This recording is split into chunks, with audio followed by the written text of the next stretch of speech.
Hi, everyone. Welcome back to another episode of the Soulkation Podcast. I have David Meltzer with me. He is a speaker, author, and humanitarian. He's the host of the #1 entrepreneurial podcast, The Playbook.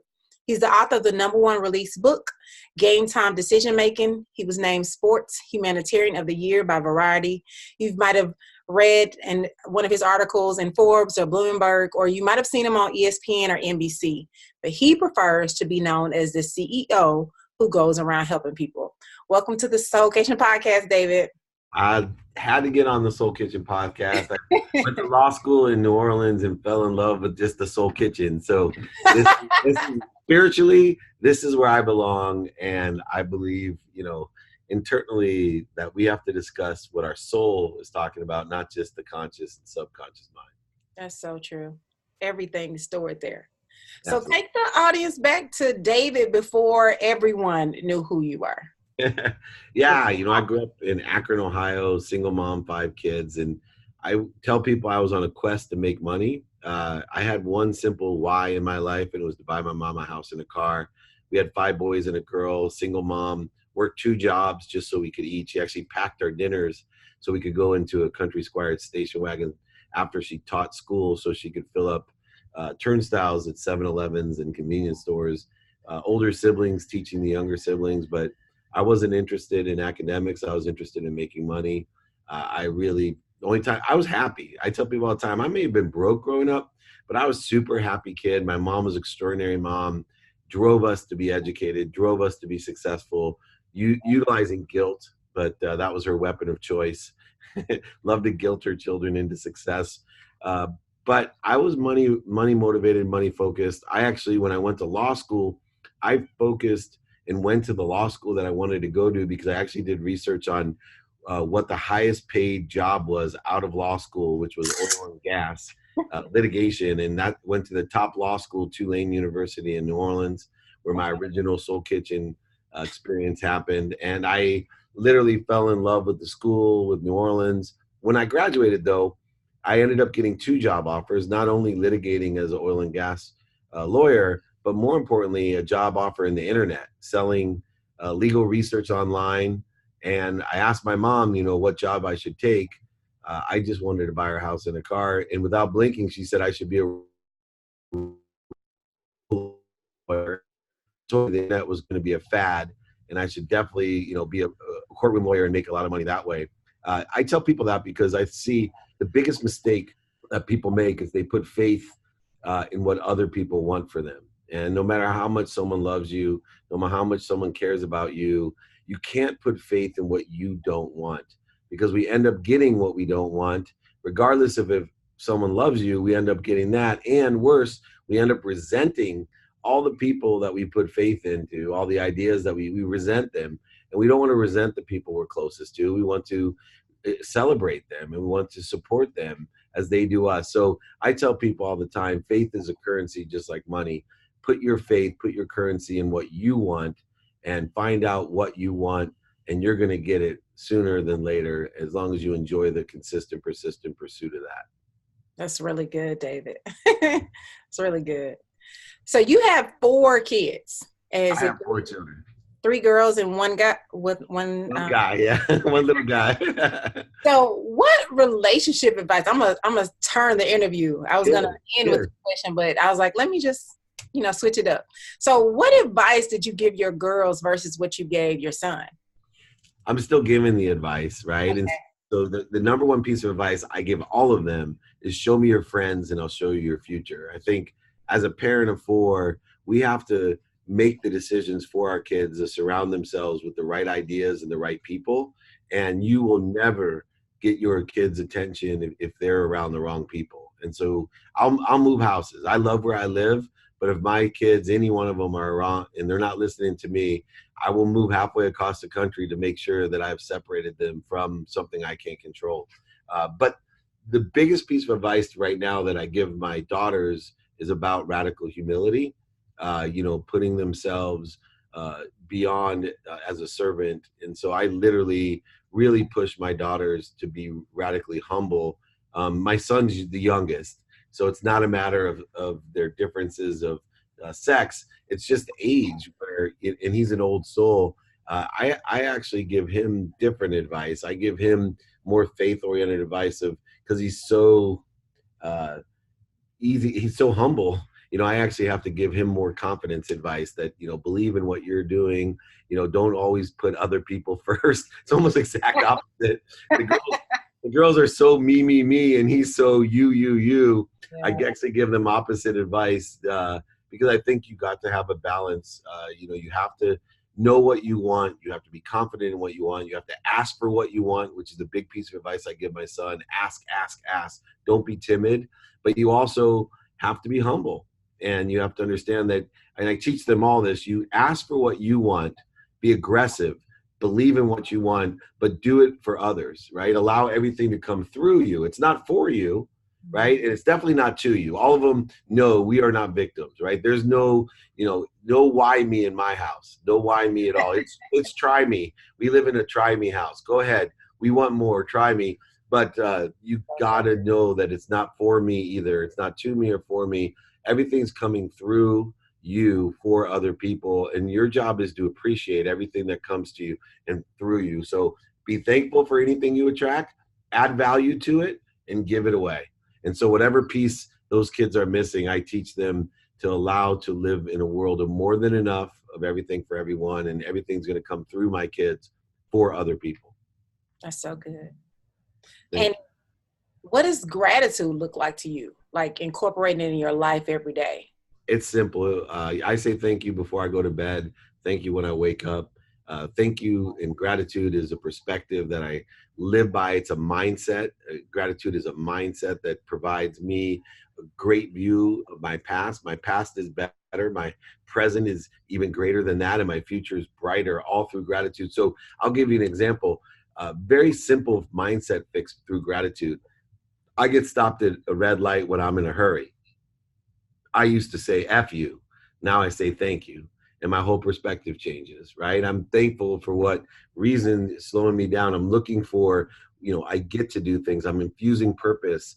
I look as a grateful person for anything that comes to me and saying to myself, this is for my strength, my empowerment, my expansion, my acceleration. Thank you. This is only going to make me better. I don't believe there's any setbacks. And, as you know, I've lost over $100 million at one time in my life. And I see it as the greatest setup of my life. And so I see things as setups, not setbacks. And that comes from gratitude, the greatest perspective of all. What was your first thought when you lost that 100 million? It didn't happen overnight. I think the first thought when I went bankrupt was two things. One, I can't believe I got to go. I worked and ran a company that was very famous. It was called Lee Steinberg Sports and Entertainment. They made the movie Jerry Maguire off of my sports agency. And I had to go tell Lee Steinberg himself that his CEO, the guy who he hired as an example, an icon, to tell the young athletes, you're going to not only make money, but keep it. And Dave Meltzer is the expert, the Midas touch of making money and keeping it. Well, I went bankrupt. I thought, man, I got to go tell Lee I'm going to get fired. But worse than that, first thing that came through my mind is I'm going to go tell my mom. And then it hit me that not only do I have to tell my mom, who always taught me, doctor, lawyer, or failure, always taught me to be kind before right, that money didn't buy happiness. And I kept on laughing at her, that now she was right. And I was definitely lost soul. But here's the worst part. I forgot to take my mom's house out of my name. So not only did I lose everything, I lost my mom's house. So when I told her I went bankrupt, she had to move. It was the worst thing. But it ended up being the best thing because I learned about unconditional love. My mom showed me what an elevated soul looked like. She showed me what unconditional love was, regardless of how much money or how much financial success that she had in her life, that she was a higher self, something that I could aspire to be. And when I came to her and told her I lost everything and she had to move, she didn't even blink. All she asked was, how could she help me? Did I need to borrow any money? No sadness at all, just only motherly love, a soul connection that still chokes me up today because it changed my life. And I said, wow, if my mom loves me this much, I can do this and I could get up and this is a setup and I'm going to show her and everyone else that this is just nothing but a lesson that I've learned and I'm going to make it all back, but in a different way, not for me, but through me for others. That's so good. You wear so many hats. I mean, there's a lot of stuff that you touch, a lot of moving parts. Yeah. So how did you know what to start first or where to begin again? Because there are a lot of entrepreneurs that listen to this podcast, as well as full-time employees. So they're gambling with their time as well as trying to be an entrepreneur. What would you tell them to like focus on first when they're starting? You nailed it. It's their time, right? So what I started doing was I started studying time. So I started studying my calendar. And I did it with a lens of productivity and accessibility, because that's truly the way that I, was a nine months out of law school. I was a millionaire. I tell people all the time, that's because I studied time. All I considered was how productive and accessible would I be. So let me explain. When I got out of law school, and I did the same thing when I went bankrupt, I said to myself, because I worked for a company as an employee, not an entrepreneur, when I got out of law school. So I looked at myself and I said, most people work 8 hours productive a day.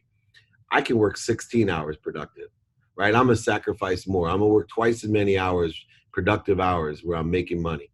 2, I'm gonna be more efficient. I'm gonna study time, and I'm gonna look at my calendar and study it to see how I could be more efficient, drive less, more phone, whatever it was, more efficient in everything I did, the paperwork, because back then we had fax machines. How fast could I get that out, right? So now I went from 16 hours of productivity to 32 hours of productivity in one day.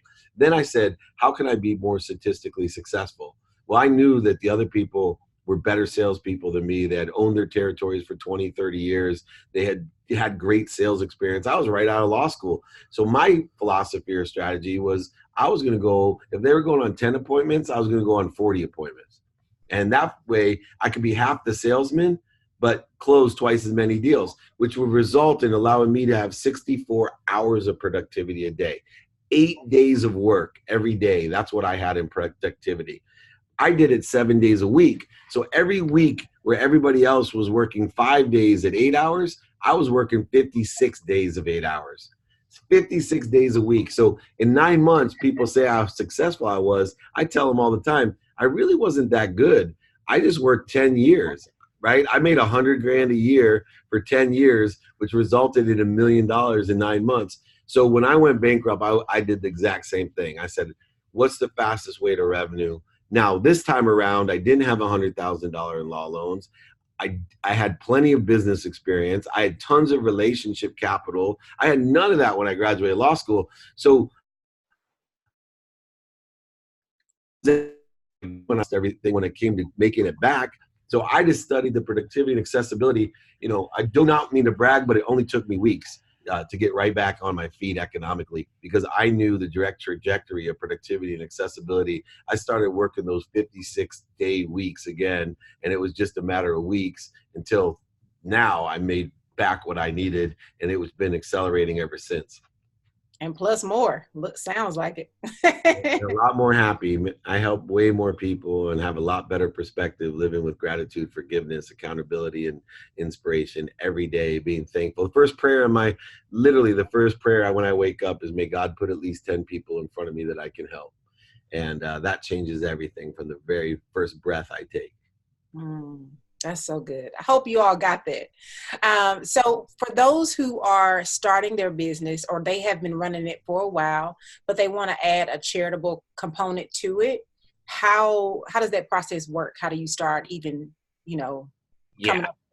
So I reverse engineer the distribution of my wealth, and I do that for my business as well as my personal life. So it's not a matter of quantity, it's a matter of percentage. So what I do is I look at my life and I say, who do I want to give my money to?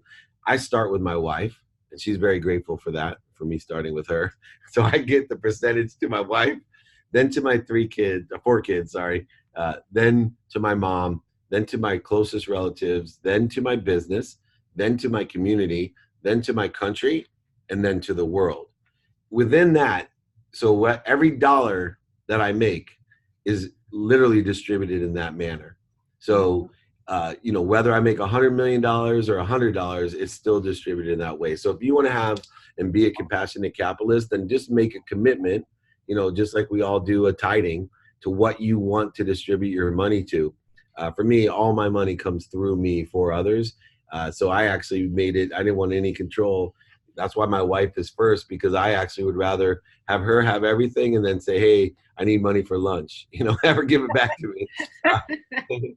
And so I really believe in that. And then the number one piece of advice, though, for entrepreneurs to get more distribution is, remember, being an entrepreneur is an evolution, not a revolution, right? It's an evolution. So the number one piece of advice is stay in business.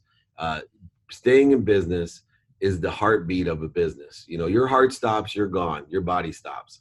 You run out of money, your company stops. So you need to make sure, and I still do this today, I guarantee every day that I'm in business tomorrow first. So after I go through my gratitude, all of my meditation, my working out, when I get focused in on the business, the first thing I look at is the economy of what I'm doing. I say, okay, good. No matter what, I'm in business tomorrow. And if I do that every day, I know it's an evolution. It may take me 1 year, 10 years, or 100 years, but sooner or later, I'm going to get to where I want to be. And I'm going to be in business, making a lot of money, helping a lot of people, and having a lot of fun. Right. I like that. I'm actually going to put that on my wall, by the way. I'm in business tomorrow. I'm still in that. Stay in business. So how do you take your soul on a vacation? What does soul work look like to you? Oh, that's such a good question, because I believe in activity I get paid for and activity I don't get paid for. I don't believe in recharging. I believe that I'm connected. I'm a lamp. I'm connected to the greatest source of energy. My soul is connected to everything and everyone, and I'm connected to the greatest source of energy ever created. And my job is to consistently clear that connection. No interference, no corrosion, right? And if I feel that my ego-based consciousness is creating a corrosion, creating interference, then my first step is to get back to center, to go to peace, to go to meditation, joy, happiness. So my soul is cleansed every day as I go off of my trajectory, which happens every day to me, right? So I believe that I have two things that happen in the day. Number one, I have one action. After I take my first action, which is to get to center, to get to peace, to get to love and truth the best that I can, then everything that happens after my first action is a reaction. And if my reaction is not in the truth, in the peace, in the light, in the soul, right? If it's not there, then I need to go reevaluate it using my values. I need to reevaluate it in center, go back to center before I take action again, or before I make the reaction. As an accelerant. They use fear as a motivator. And what they don't realize is fear is the greatest depreciator of all time. It is a soul sucker, right? It will ruin our soul kitchen. It will, burn it up. So literally it will. And so you cannot use fear to motivate you. Fear has one purpose, and you need to be cognizant of it. The purpose is to focus you. Fear gives you great focus. So we don't want fear. So we instead should use meditation, peace, and the connection of inspiration to give us that same focus instead of fear, because inspiration, motivation, light, truth, love, all these soul enhancers, they literally have even exponential power compared to what fear will do for us. But too many people, they use fear to focus themselves, and worse, they disguise it as a motivator, and they think and wonder why they're stuck all the time, depressed, depreciated at all times, because they're using fear thinking it helps them instead of going back to center and using inspiration and truth to help them. That's so true. That is so good. Thank you so much, David, for coming on the Soulkation Podcast. I know you all got so much value from him. Is there anything else you want to share with the audience before we go? Real simply, be kind to your future self, do good deeds. You can find me at David Meltzer on Instagram, David Meltzer, YouTube, David Meltzer on LinkedIn, and my website is my first initial last name, D Meltzer. I answer everything. I'm getting a little bit more popular, so sometimes it takes me about 48 hours, but I do get back to everyone. I appreciate everyone. I do have a new book called Game Time Decision Making that talks about all this. You can find it on Amazon. It's a #1 new release, so check it out. Thank you so much for your time. I love the Soul Kitchen. I definitely will add all the links in the show notes for you all, so you can go to his website and get that book. Make sure you subscribe to the Soulkation Podcast, and I will see you all on the next episode. Thank you all so much. Awesome.